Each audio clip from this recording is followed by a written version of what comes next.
Olá, tudo bem? É um prazer estar conversando com você aqui na página Serviço Social Brasil. Agradeço pela participação de todos os profissionais de todos os cantos do Brasil e de vários outros países que participam aqui, entram em contato por e-mail, pelo WhatsApp, pelos mais diversos sistemas de comunicação. Agora no nosso grande grupo lá no Telegram, temos tido bons debates também. Eu tenho andado bastante ocupado e sem muito tempo para gravar aqui. E até achei bom que nesses tempos de pandemia surgiu muitos outros profissionais fazendo esse trabalho de lives e transmissões online, o que também facilitou bastante, ajudou bastante, né? Então achei importante esse crescimento da participação dos profissionais nas mídias sociais. Especificamente, hoje eu abri essa live para a gente conversar sobre as teleperícias em tempos de pandemia. Quero deixar aqui meu boa noite, meu abraço a todas as pessoas que participam e prometer para vocês que o assistente social pirata, aquele personagem, está de volta. Daqui uns dias ele vai gravar uma live aqui para vocês sobre um tema polêmico que está no ar aí. Fique atento, acompanhe a página para você poder saber do que se trata.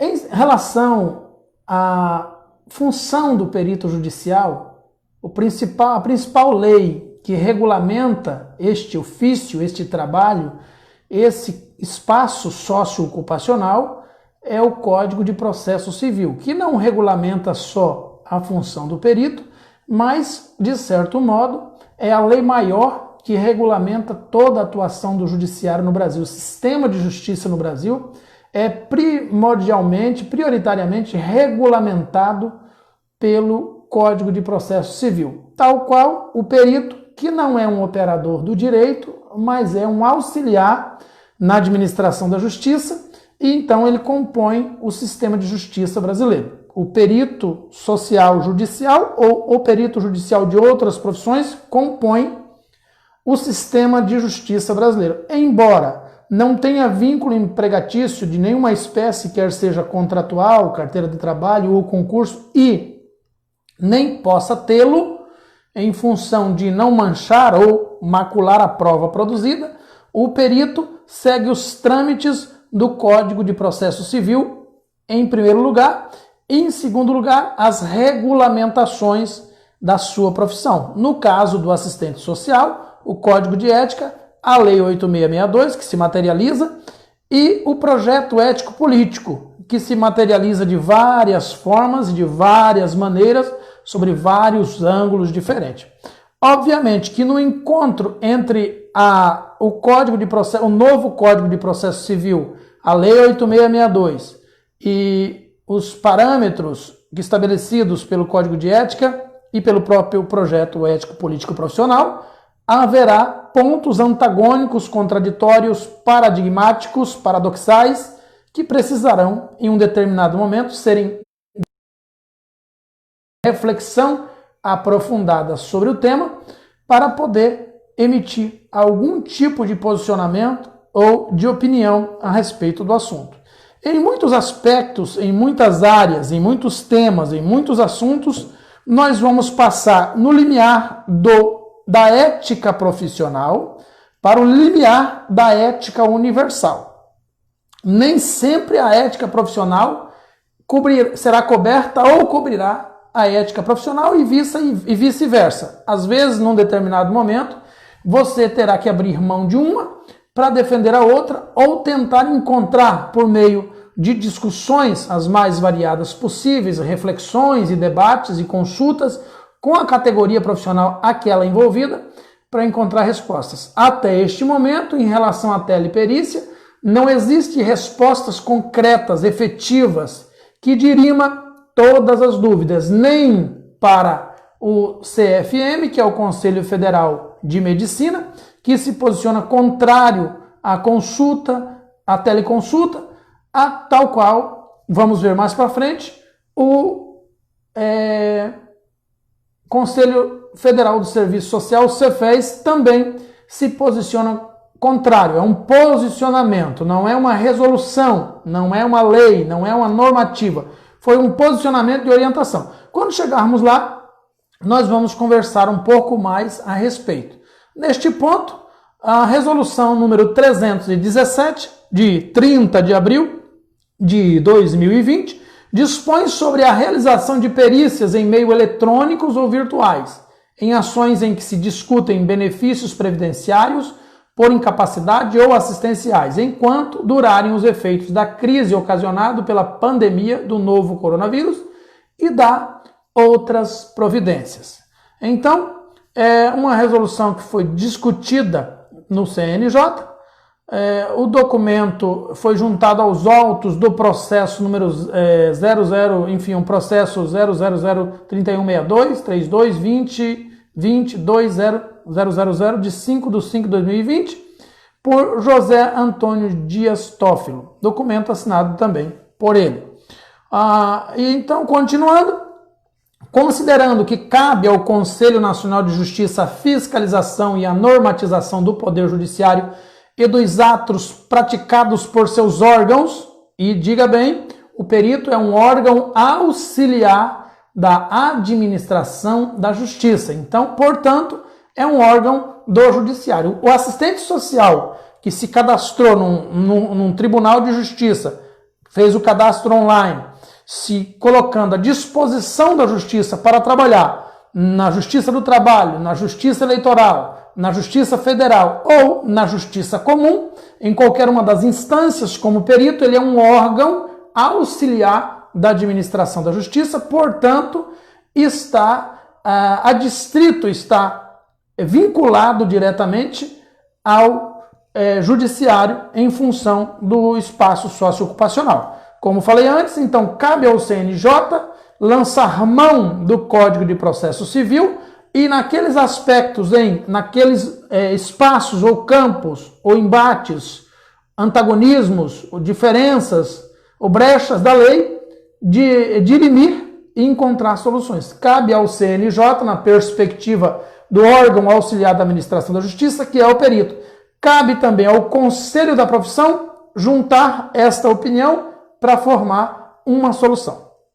Considerando que a Constituição Federal, em seu preâmbulo, determina ao Estado o dever de assegurar o exercício dos direitos sociais e individuais, a liberdade, a segurança, o bem-estar e o desenvolvimento, a igualdade e a justiça, como valores supremos de uma sociedade fraterna, pluralistas e sem preconceitos, comprometida com a solução pacífica das controvérsias. E esta é, sem dúvida nenhuma, indubitavelmente, uma controvérsia.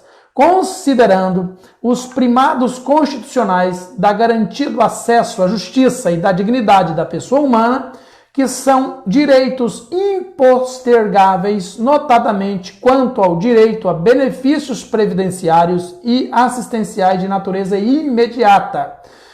Chamo a atenção às vossas senhorias ao termo impostergável. Por que é impostergável? Deu um probleminha aqui, tivemos um probleminha técnico, voltando aqui a transmitir, desculpe senhores.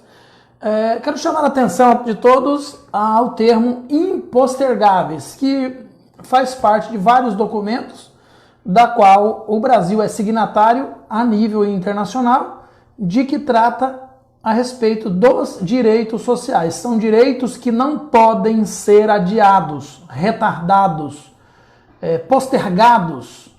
São direitos de sobrevivência, de mínimos sociais de sobrevivência, que a pessoa precisa em situação imediata de emergencialidade. Então, aí nós temos um grande antagonismo, porque o serviço social não trabalha com imediatismo, pelo menos tenta romper com essa perspectiva do positivismo, a perspectiva.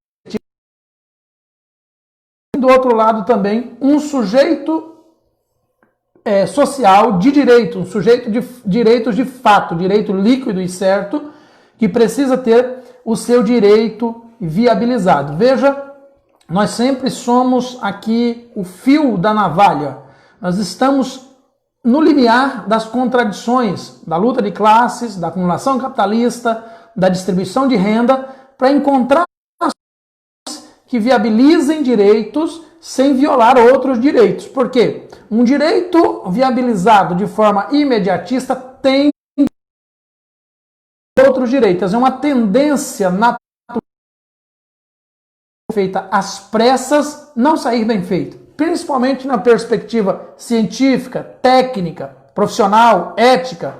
Então se espera que uma política que emancipe pessoas não seja uma política imediatista, mas que ela seja carregada de um suporte teórico, de uma capacidade emancipatória,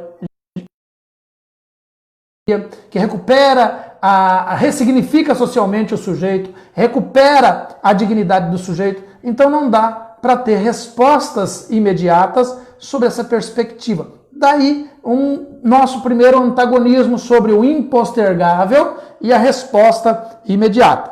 Então, considerando a declaração de estado de calamidade pública no Brasil por meio do decreto legislativo número 06 de 2020, considerando a declaração da situação de emergência decorrente da pandemia provocada pelo novo coronavírus, originando a doença Covid-19 pela Organização Mundial da Saúde, OMS, em 11 de março de 2020, considerando o disposto na Lei 13.989 de 2020 sobre o uso da telemedicina durante a crise, considerando o teor do ofício CFM, Conselho Federal de Medicina, número 1756 de 2020, em que o Conselho Federal de Medicina, em caráter de exceção ao contágio do Covid-19, reconhece a eticidade da utilização de telemedicina, além do disposto na resolução CFM número 1643 de 2002. E eu quero abrir aqui um pequeno parênteses para falar o seguinte para vocês. Eu estou lutando por um serviço social que seja respeitado pelas outras categorias profissionais. Nós precisamos, no Brasil, construir um conselho de classe que tenha o mesmo respeito que tem a OAB, que tenha o mesmo respeito que tem a CFM. E aí eu lhes pergunto, por que é que o judiciário não se posiciona ou não nos cita em seus documentos? Porque simplesmente nós estamos sempre atrasados na fila do lanche, na fila do pão, na fila da merenda, na fila da feira. A gente só chega depois. É por isso que a gente não tem respeito. O CFM, antes do CNJ publicar a sua nota, o CFM já tinha publicado o seu posicionamento sobre a telemedicina. O Cefez, infelizmente, só veio se posicionar depois do CNJ. Então, mesmo que o CNJ quisesse nos citar na sua nota, não poderia, porque não tinha o nosso posicionamento. Infelizmente, nós chegamos sempre por último na fila do pão. Essa é uma crítica que eu tenho feito, não é de hoje, há muito tempo já que eu venho falando a mesma coisa. Nós precisamos ocupar os espaços.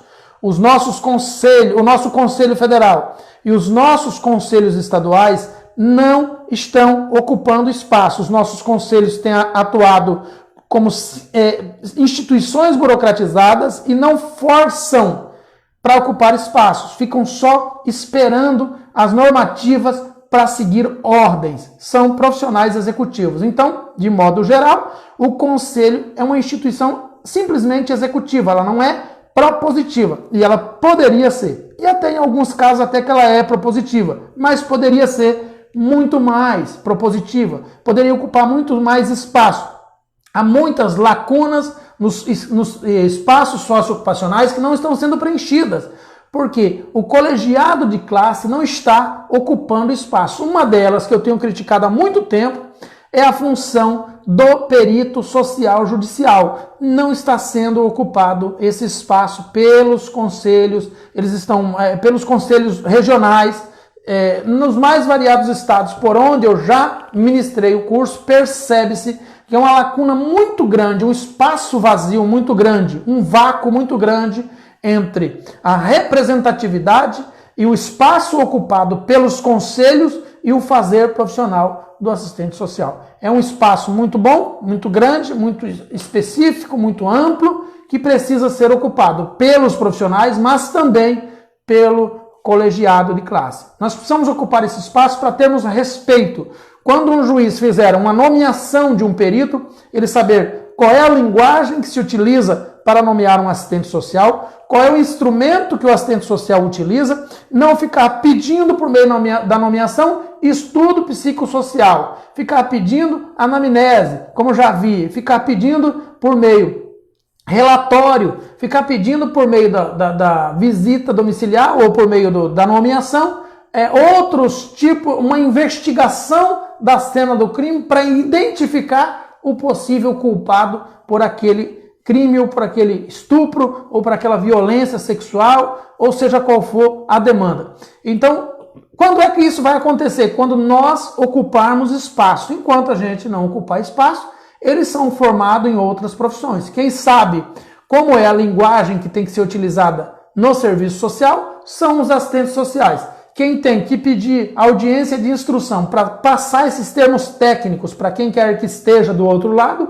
é o assistente social. Eles não têm obrigação nenhuma de conhecer as nossas atribuições e competências, de falar como precisamos que eles falem, a menos que haja uma linha de comunicação entre o profissional de serviço social e quem está do outro lado. Na linguagem, na teoria, no conceito, né, na literatura de Yamamoto, o principal instrumento do assistente social é a comunicação. E na literatura de Reicheles, o principal instrumento do assistente social é a linguagem.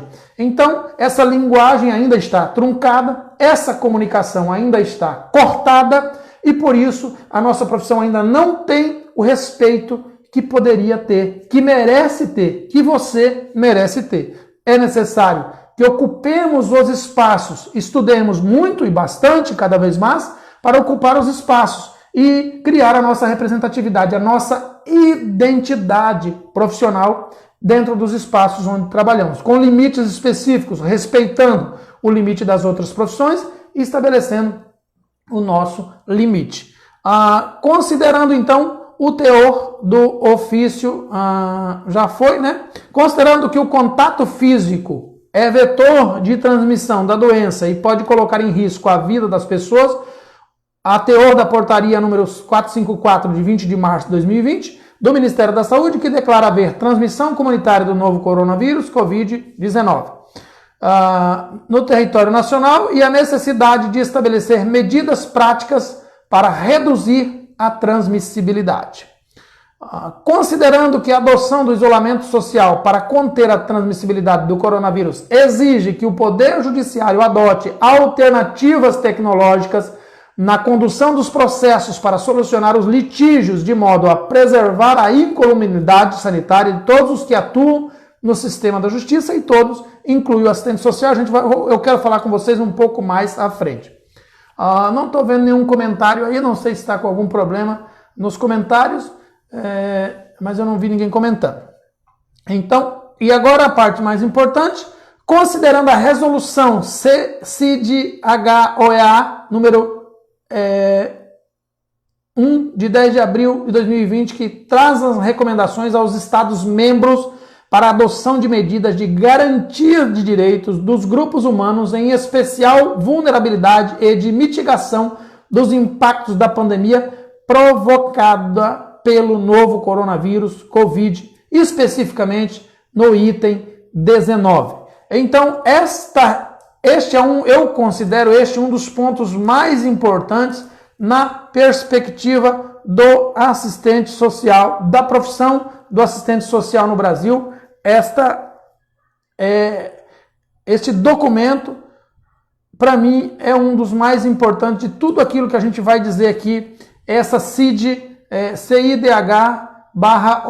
número 1 de 10 de abril de 2020, porque ela traz aí no seu item 39 uma preocupação específica sobre as pessoas em situação de vulnerabilidade e que precisam ter seus direitos viabilizados. O Brasil é signatário deste acordo, dessas decisões, e precisa levar em conta que o direito social das pessoas precisa ser viabilizado. E aí nós temos uma série de, como já falei aqui, tem o direito também do profissional, o direito do assistente social em ter a sua vida preservada, em não se expor ao contágio de forma obrigatória, criada pelo Estado. E aí vem outras questões, e o assistente social precisa ter a garantia de EPI para trabalhar. A maioria dos profissionais, eu sei, se vocês quiserem, vocês podem comentar aí, a maioria dos profissionais no Brasil está trabalhando, e muitos deles sem proteção, a não ser aquela que ele mesmo providencia. Ora, se o serviço social é uma profissão, o assistente social, a assistência social, o serviço social, o assistente social é um profissional essencial em tempo de pandemia, que não pode faltar ao seu serviço, então ele tem direito ao equipamento de proteção individual para o trabalho. E nós estamos falando aqui de máscara, de viseira, de álcool gel, estamos falando aqui de roupa de proteção, queria chamar de jaleco, enfim, luvas para se proteger no seu trabalho enquanto estiver realizando o seu trabalho. Se o Estado não pode fornecer esse equipamento de proteção individual, então eu tenho que optar por uma outra situação, que seria o teletrabalho, as teleperícias, o atendimento via videoconferência, conforme já postei na página Serviço Social Brasil, alguns conteúdos, no curso de perito judicial na plataforma Ideia Criativa, alguns conteúdos sobre este trabalho, como realizar, quais aplicativos utilizar para fazer videoconferência. Tem muitos e são muito fáceis de usar, hoje está cada vez mais prático. Então precisamos levar em consideração isso. Considerando que os benefícios previdenciários por incapacidade, auxílio-doença, aposentadoria por invalidez e os benefícios assistenciais de prestação continuada, estamos falando aqui de BPC, a pessoa com deficiência e ao idoso sujeitam-se por lei à revisão administrativa obrigatória, conforme artigo 21 da Lei 8.742 de 93 e artigo 43, parágrafo 4º e artigo 60, parágrafo 8º e 9º e 10º da Lei 8.213 de 91. Considerando o teor da nota técnica número 12 de 2020 do Centro Local de Inteligência da Justiça Federal, Seção Judiciária de São Paulo, que propõe que seja facultado às partes a realização de teleperícia nos processos que envolvam benefícios previdenciários ou benefícios de prestação continuada. Teleperícias, então, a gente vai ver mais para frente, eu não vou adiantar os assuntos para não me perder dentro da argumentação. Considerando que a perícia por meio eletrônico ou virtual é a alternativa adequada para, observando-se a ética médica, proceder ao exame direto do paciente pelo médico como contato físico, e aqui não vai aparecer o assistente social, viu? Não vai aparecer porque, como já disse antes, o Cefes não se posicionou com antecedência, só se posicionou atrasado. E como sempre, ficamos desassistidos em função dessa morosidade em enxergar o que está acontecendo no mundo. Considerando a resolução CNJ número 314, de 20 de abril de 2020, que prorroga no âmbito do Poder Judiciário, em parte, o regime instituído pela resolução número 313, de 19 de março de 2020, modifica as regras de suspensão de prazos processuais e da outras previdências. Então, a resolução 313 era aquela que preenchia algumas brechas deixadas pelo Código de Processo Civil. E aqui, a 314 vem para corrigir algumas delas, porque as coisas mudaram, as relações sociais se modificaram em função da pandemia, houve o isolamento, pessoas que não podiam mais ir trabalhar, não pode ter o atendimento presencial para não haver a disseminação exponencial do contágio, então teve que modificar algumas coisas. Então, entra aí a 314 no lugar da 313 até que volte à normalidade. Considerando que a portaria CNJ número 61 de 31 de março de 2020 institui a plataforma emergencial de videoconferência para a realização de audiências e sessões de julgamento nos órgãos do Poder Judiciário no período de isolamento social decorrente da pandemia Covid-19. Sobre a plataforma de videoconferência, ela não é muito fácil de ser utilizada. Então, como nós temos a nossa geração não é a geração Y, tem muita dificuldade com internet e com tecnologia, eu recomendo que, sob consulta ao magistrado em que este perito trabalhe, ele utilize um outro sistema sob consulta, né? Pode-se utilizar o WhatsApp, né, que dá para fazer chamada de vídeo, e você precisa ter um gravador de tela para gravar a videoconferência. A gente vai falar das contradições ainda mais para frente. E também que seja feito o dobro de quesitos inicialmente proposto, para que tente se cobrir o máximo possível, caso você decida a realizar a teleperícia. Por que eu estou dizendo isso? Porque a gente ainda vai ver o documento do Cefes, mas eu estou já adiantando alguns assuntos.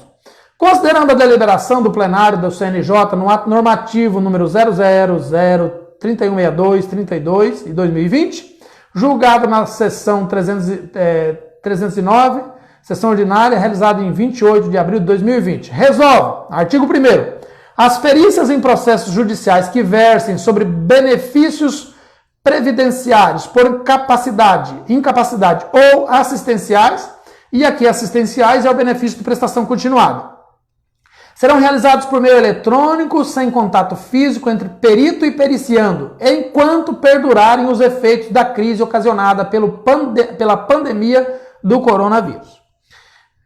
Parágrafo 1º do artigo 1º.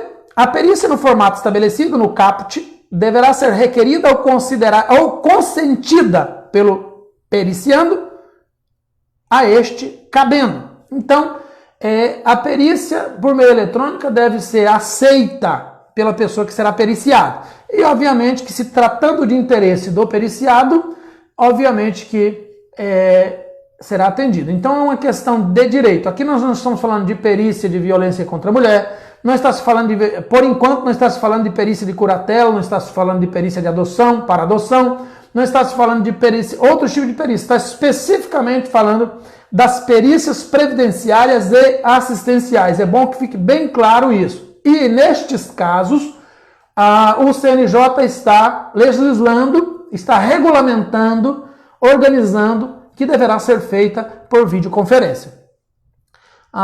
O inciso 1º do artigo 1º, respondendo o parágrafo 1º, então cabe ao periciando informar o endereço eletrônico e ou o número de celular a serem utilizados na realização da perícia. Por que endereço eletrônico? Porque a perícia eletrônica ela pode ser realizada por meio de 2 celulares, né, videoconferência, ou de um celular e um notebook. Pode ser um celular do lado de cá, um computador, desde que tenha uma câmera para filmar, microfones que funcionem. Olha, eu recomendo a utilização de celulares com gravador de tela, e que divida a tela aparecendo uma pessoa de um lado e a outra da outra. Nós temos vários programas aí, TeamLink, Zoom, Meet, Google Meet, nós temos vários programas, o próprio WhatsApp dá para fazer isso, o próprio Facebook dá para fazer isso. O problema do Facebook é que ele fica público, então não dá para utilizar a menos que se crie um grupo fechado só para 2 pessoas. O mais garantido deles aí, o mais fácil, o mais simples de utilizar é o próprio WhatsApp, fazer a videoconferência pelo próprio WhatsApp. É mais fácil, é criptografado de ponta a ponta, fica mais garantido. Mas não esqueça de gravar a videoconferência, usar um gravador de tela para gravar a tela. Assim sai o seu áudio, sai o áudio da pessoa que está do outro lado, e depois você pode até revisar para colocar nos seus apontamentos.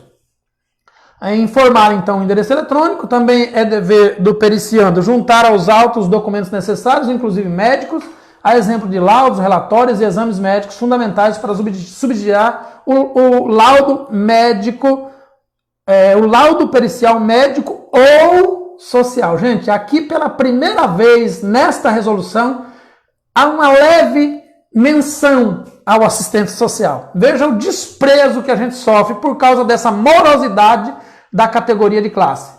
Nossa categoria é uma categoria atrasada. Eu não tenho vergonha e nem medo de dizer isso. Eu disse já várias vezes, é uma categoria atrasada. É por isso que as pessoas não nos respeitam. Nós estamos sempre atrasados. Nós chegamos só depois.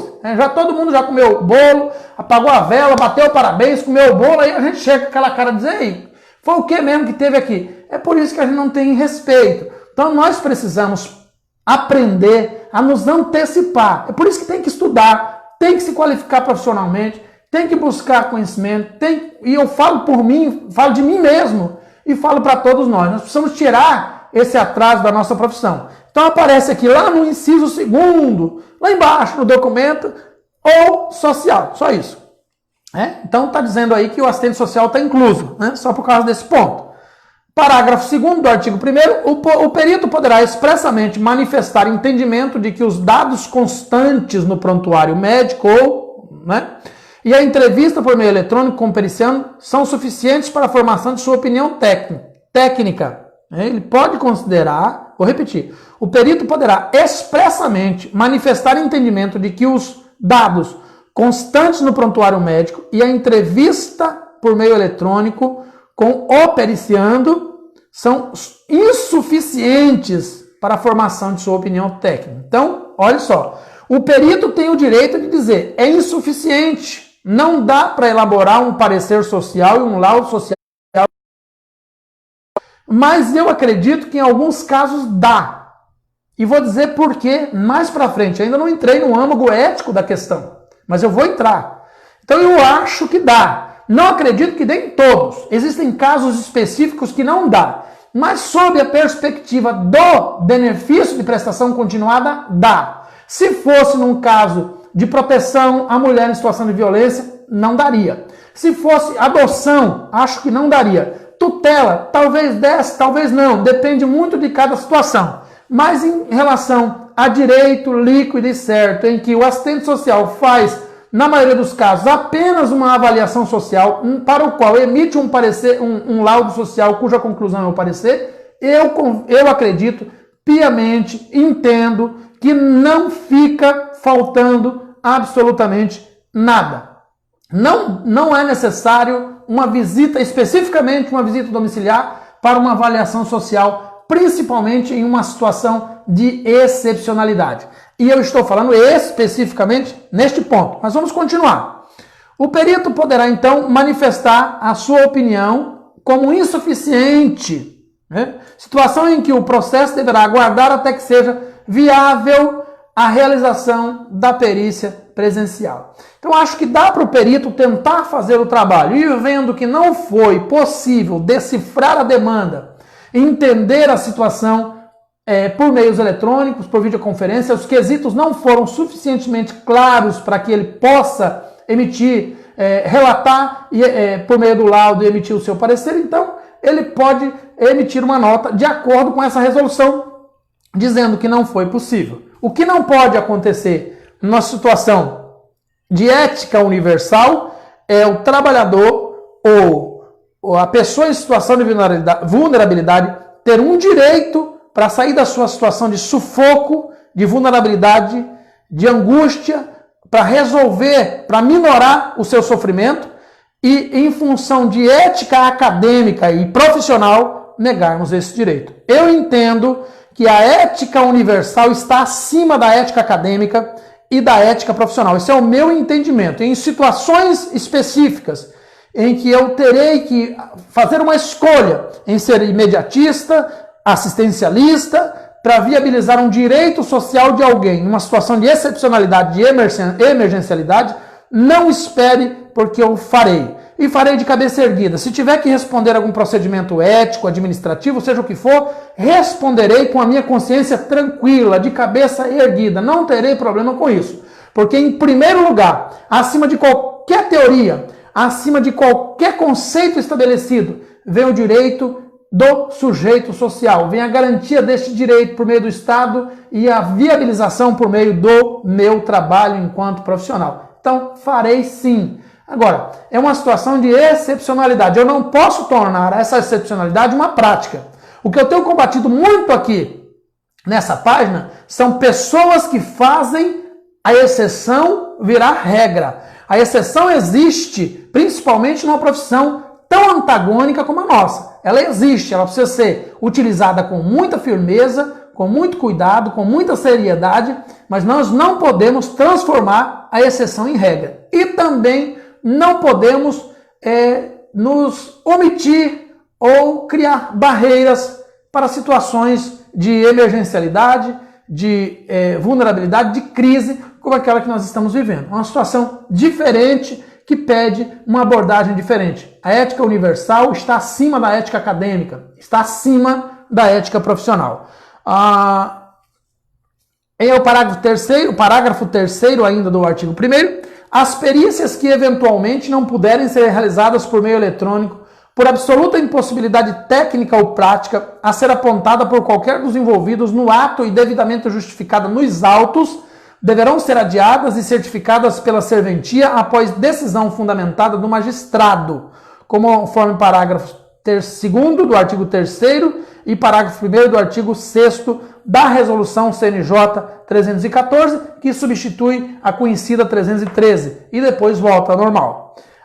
Parágrafo 4º. As partes poderão indicar assistente técnico com antecedência de 5 dias da data da perícia agendada, disponibilizando o endereço eletrônico e o número de celular do profissional, que funcionará como assistente técnico. Parágrafo 5º. A perícia socioeconômica, mais um fragmentozinho aqui para a gente respirar, para o assistente social. A perícia socioeconômica a ser realizada por meio eletrônico ou virtual considerará, inciso 1º, documentos anexados aos autos e registros sociais, a exemplo do CAD único. Inciso 2º, pesquisa online georreferencial para verificação da localização da residência do autor e fatores ambientais e sociais do entorno. Inciso 3º, entrevistas por meio tecnológicos com a parte autora, responsáveis legais e pessoas que venham a fornecer elementos indispensáveis para a certificação das socioeconômicas do periciano. Inciso 4º, documentos apresentados, os quais podem ser remetidos por fotos eletrônicas ou por petição eletrônica, nos casos em que a parte estiver assistida por advogado. E, inciso 5º, outros elementos que contribuam para o conjunto probatório. Artigo 2º. Para a realização das perícias por meio eletrônico durante o período contemplado por esta resolução, os tribunais deverão criar sala de perícia virtual, reunião do tipo teleperícia. Com este ponto, infelizmente, eu achei que não foi muito, não contribui muito para o isolamento, porque eu acho que o perito tem condições de realizar a videoconferência da sua própria casa sem ter que se deslocar sequer até o tribunal e responder por e-mail. Mas alguns cuidados que o CNJ tem na produção desses elementos foram levados em conta, mas na prática, tenha certeza que a maioria dos tribunais não vai ter essa sala de reunião para teleperícia. Você vai ter que fazer da sua casa mesmo. Então, na plataforma emergencial de videoconferência para atos processuais disponibilizada pelo Conselho Nacional de Justiça. Parágrafo 1º do artigo 2º, em caso de indisponibilidade comprovada da plataforma mencionada no caput, fica autorizada a utilização de plataforma diversa para garantir a realização da perícia previamente agendada. Então, está aí já a autorização prévia, né? Tem que ter autorização prévia para a utilização de outra plataforma que não seja aquela disponibilizada por meio do sistema de justiça. Parágrafo 2º do artigo 2º. O Conselho Nacional de Justiça publicará em seu sítio eletrônico o relatório mensal com a consolidação do número de perícias realizadas mediante a utilização da plataforma mencionada no caput. Artigo 3º. Os tribunais deverão instituir o serviço de antemão de atermação online para dar resolutividade aos processos. Eu acho que a palavra aqui realmente era antemão e ficou atermação. Aos processos judiciais por benefícios previdenciários ou assistenciais. Artigo 4º. O Laboratório de Inovação, Inteligência e Objetivos de Desenvolvimento Sustentável, LIODES, deverá, no prazo de 60 dias, avaliar e propor ao Conselho Nacional de Justiça plano de ação para a melhoria do acesso à justiça, da resolutividade e do fluxo de dados e dos processos judiciais referente aos benefícios previdenciários e assistenciais. Então, artigo 5º, o artigo 4º da Resolução CNJ 313 passa a vigorar acrescido da seguinte inciso. Inciso 11º. Processos relacionados a benefícios previdenciários por incapacidade e assistenciais de prestação continuada. Esta lei entra em vigor na data da sua publicação. Então agora nós veremos então o posicionamento do Cefez sobre a teleperícia. E por último, eu já dei uma parte do meu posicionamento, mas por último eu vou ainda fundamentá-lo um pouco mais. Então esse é o posicionamento do Cefez, é um ofício circular Cefez, número 81, 2020, aos Conselhos Regionais de Serviço Social. Assunto: posicionamento do Cefez junto aos Tribunais de Justiça sobre a realização de estudo social por videoconferência. Ponto primeiro. né, com os nossos cumprimentos, informamos que temos recebido demandas de assistentes sociais dos TJs e acreditamos que também os CREs, em relação à regulamentação do conjunto sobre a possibilidade de realização de estudos sociais por videoconferência em decorrência do contexto atual. Eu tenho aqui uma certa resistência e uma certa discordância desse ponto.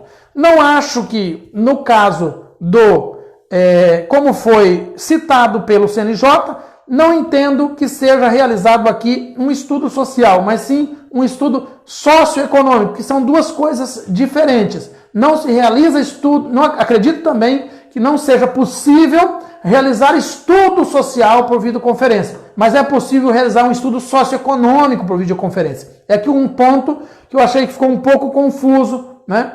Então são duas coisas diferentes, acho que um não dá para fazer, mas o outro não dá para fazer. Por quê? O estudo social é o conhecimento da totalidade em que o sujeito social está envolvido. O estudo socioeconômico é a avaliação socioeconômica do sujeito, não é a totalidade, é apenas uma parte dela. E isso pode ser feito por videoconferência.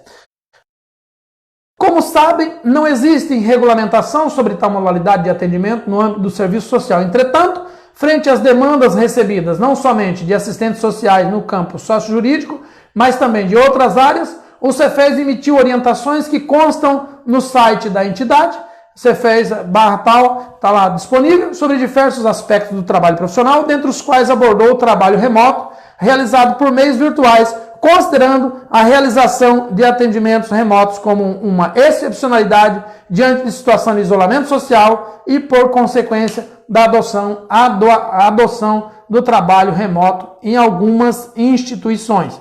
Então, o Cefes, ainda que tardiamente, fez o seu posicionamento e esse posicionamento não é uma normativa. Aí alguns alunos me perguntaram, mas se não é uma normativa, uma regulamentação, o profissional pode vir a responder alguma coisa? Por alguma razão, colegas, não está aparecendo aqui nesse celular os comentários. Eu peguei o outro celular, agora que eu vi que vocês estão digitando várias perguntas, eu vou tentar ler algumas aqui. Sim, Cristiano, não é especificamente só sobre o BPC. Benefícios previdenciários, né, por incapacidade, enfim, aposentadoria por tempo de contribuição, todos os benefícios previdenciários, incluindo aí o BPC, a pessoa com deficiência, a pessoa, enfim, né? A Audicléia está dizendo, notória a falta de comunicação nas áreas multiprofissionais, verdade. A questão de pagamento das perícias estão demorando até 2 anos para sair. Isso depende de alguns fatores, cara, e o principal deles é a mobilização. Boa noite, professor Sandra, boa noite, Elza, boa noite, Sandra Noronha, né? A primeira Sandra Ara Souza. Boa noite, Cristiane, Rose, Fafi, boa noite, Daiane Montenegro. Elisheba é o sábio. Boa noite. Boa noite, Tairine. Boa noite, Carla Virgínia. Maria Silene, Emília Teixeira, Fafi, Marluce, Leita. Não estava aparecendo mesmo os comentários para mim. Boa noite, Carla, Fernanda, Vânia, Marta, Cíntia, Débora. Boa noite, Estela Rodão, Vera Lúcia, boa noite. Audicleia Borges, boa noite. Carmen Sinira Magalhães, boa noite. Agnalva, boa noite. Cristiane Oliveira, Aline, Ediane, Dilene, Cristiane, RM, Mari, Vilhena, Cíntia Bonsanto, enfim, todos vocês aí, muito obrigado pela participação. Vamos continuar aqui. Então, o ponto 3, porém, nas orientações divulgadas, destacamos que neste momento de excepcionalidade, compreendemos que algumas atividades podem ser realizadas nas modalidades de teletrabalho, videoconferência e online, para que nossas atividades não sofram descontinuidade. Contudo, entendemos que a avaliação social para a concessão de benefícios sociais, bem como estudo social e parecer social, não devem entrar no rol dos procedimentos que podem ser executados à distância. Isso porque a avaliação resultante dessas atividades depende da análise de elementos e circunstâncias concretas da realidade social que não podem ser inferidos por meio da análise documental, dependendo também de outros procedimentos técnicos que devem ser operacionalizados. Achei que essa última fala, outros procedimentos técnicos, ficou muito vago, pode ser qualquer coisa, eu não sei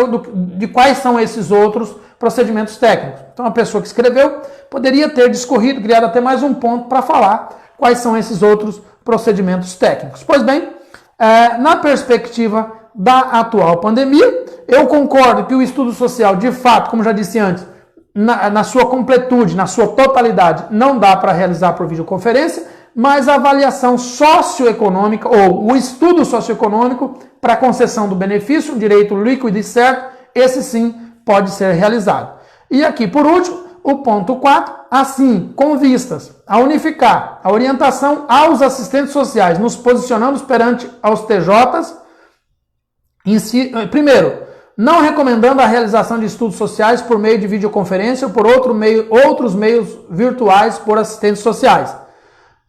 Segundo, indicando que o assistente social possui autonomia profissional e, portanto, deve decidir quais ações que podem ser realizadas por trabalho remoto. Então, se você pode decidir, você pode escolher realizar a avaliação socioeconômica e o estudo socioeconômico, já que está permitido aqui. Sugerindo que qualquer normativa que venha a ser elaborada no âmbito institucional seja discutida com os profissionais de serviço social para que opinem quanto às particularidades do seu trabalho e as implicações decorrentes na eventualidade da implementação dessa modalidade de atendimento. Ora, já está implementado, já está decidido pelo CNJ e já está acontecendo no Brasil. Muitos profissionais já estão trabalhando, já entraram em contato comigo e já estão trabalhando. Ora, no mesmo dia que o CNJ publicou a nota 30 de abril, o Cefes também publicou. Poderia ter publicado antecipadamente o posicionamento do serviço social. Talvez tenham ficado esperando que o CNJ optasse. Então, reprisando, reforçando, realimentando, dando feedback a respeito do que eu penso sobre tempo de pandemia. Um tempo de pandemia, para quem tem uma casa bonita, tem alguma renda, alguma verba acumulada, vive em uma casa em que cada morador tem o seu quarto, uma sala ampla com televisor na parede, mesmo que tenha janelas grandes, ótimo. Você tem uma reserva, talvez não tenha reserva, mas tem crédito para comprar aí por um tempo, ótimo. Mas quando você fala em pessoas em situação de vulnerabilidade e ou risco social, ou os dois, ou apenas vulnerabilidade social, nós estamos falando de pessoas que muitas vezes estão em 10, 15 pessoas morando no mesmo cômodo, que colocam em alguns casos um colchão no chão porque não tem cama para todos, para que 4 ou 5 pessoas durmam todas próximas umas das outras. Pessoas que são autônomos, pessoas que vendiam sua força de trabalho por meio de diárias, empregadas domésticas que não estão podendo ir trabalhar mais, ou mesmo pessoas com deficiências, ou idosos, ou pessoas que agora chegaram no momento de desfrutar do benefício e não poderão, porque simplesmente nós teremos que nos posicionar em favor da ética acadêmica e da ética profissional e abrir mão da ética universal. Então precisamos encontrar. É polêmico? Com certeza, não resta dúvida. O Cefes fez a obrigação dele em fazer esse posicionamento? Claro. E parabéns ao Cefes pelo ponto 4, em que ainda deixou uma margem para que o profissional trabalhe. Mas a pergunta que eu gostaria de fazer ao Cefes e à categoria profissional, caso eu queira, enquanto profissional, realizar um estudo social por videoconferência, mesmo havendo esse posicionamento, eu vou sofrer alguma sanção, algum disciplinamento ético, administrativo, porque eu estou cumprindo as determinações do CNJ, mas de certo modo estou contrariando o posicionamento do Cefes. Então fica uma pergunta para a gente refletir aqui na página Serviço Social Brasil. Acredito que nessa perspectiva o Cefes não terá, infelizmente eu tenho que dizer isso, não terá poder de mando, poder de voz, autoridade policial para fiscalizar uma contradição como essa e tentar punir o profissional que assim o realiza. Eu me posiciono dizendo da mesma forma que o Cefes na perspectiva do estudo social, porque trata-se de totalidade, então é impossível realizar o estudo social. Deste modo, oriento os mais de 23 mil alunos que eu tenho no curso de perito judicial social aqui no Brasil e fora dele, que ao escolherem a instrumentalidade, lá na abertura do laudo social, você não coloque estudo social, coloque estudo socioeconômico e os demais instrumentos que você utilizou para a realização e não coloque estudo social, porque de fato é totalidade não dá para fazer por meios eletrônicos. Enfim, ficou restando aí para nós informações do Cefez, o que vai acontecer caso descumpramos, enquanto profissionais, o posicionamento do Cefez em relação ao estudo social. Caso alguém resolva descumprir por imposição do próprio sistema de justiça, que vai pedir por meio da nomeação estudo social por meio de videoconferência, para conhecer a realidade socioeconômica de senhor fulano, ciclano e beltrano, para concessão do benefício de prestação continuada, ou para o auxílio doença, enfim, os auxílios previdenciários, ou os benefícios previdenciários, né?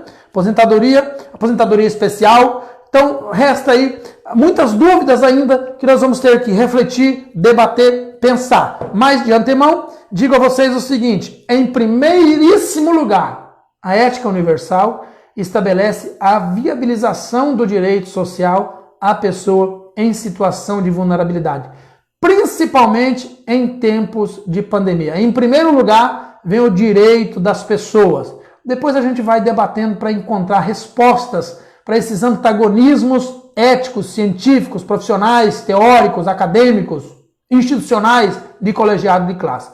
Em primeiríssimo lugar, tem que vir o direito da família acessar um benefício para mitigar o seu sofrimento, a sua angústia, as suas incertezas, as suas inseguranças em um tempo de crise como esse. Eu estou aqui pensando, eu não tenho muito gasto no momento e já me preocupo. E eu sei que você também. Imagine um pai, uma mãe, na maioria dos casos no Brasil, 51% das famílias brasileiras. 51 não, já aumentou. 53,7% das famílias brasileiras, o chefe da família é uma mulher. Então, na imensa maioria das famílias brasileiras, que se diz mantenedora da família tradicional, que de tradicional não tem nada, porque os homens abandonam suas mulheres para criarem os filhos.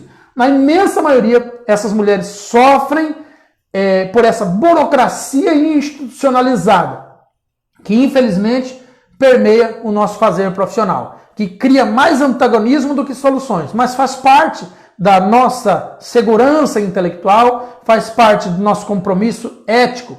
Aí eu digo para vocês, o código de ética, as resoluções da profissão, o próprio Cefez, os próprios CREAs não estão acima do projeto ético-político da profissão, que traz em primeiro lugar o direito do cidadão, o reconhecimento, a emancipação, a viabilização do direito social do cidadão. Então nós precisamos encontrar todos os meios possíveis, todas as formas possíveis, para que aquela pessoa que está marginalizada do Estado, que foi esquecida pelo Estado, abandonada pelo Estado, negligenciada, alcance um direito líquido e certo que está disponível para ela, para que nesse momento ela possa ter um pouco mais de paz, possa ser reconhecida enquanto sujeito, possa se sentir de fato um brasileiro, uma brasileira. Muito obrigado por você que me assistiu aqui. Nós nos vemos em breve numa um outro assunto ou polêmica necessário ao debate. Eu quero voltar a falar com vocês aqui sobre o projeto de lei e quem vai falar sobre ele é o assistente social pirata. O projeto de lei que quer acabar com as anuidades dos conselhos profissionais. E quero falar aqui também sobre um projeto de lei que está acabando com o concurso público para assistente social, para o serviço social, numa próxima live. A gente se vê por aí. Muito obrigado a todos que participaram. Até breve.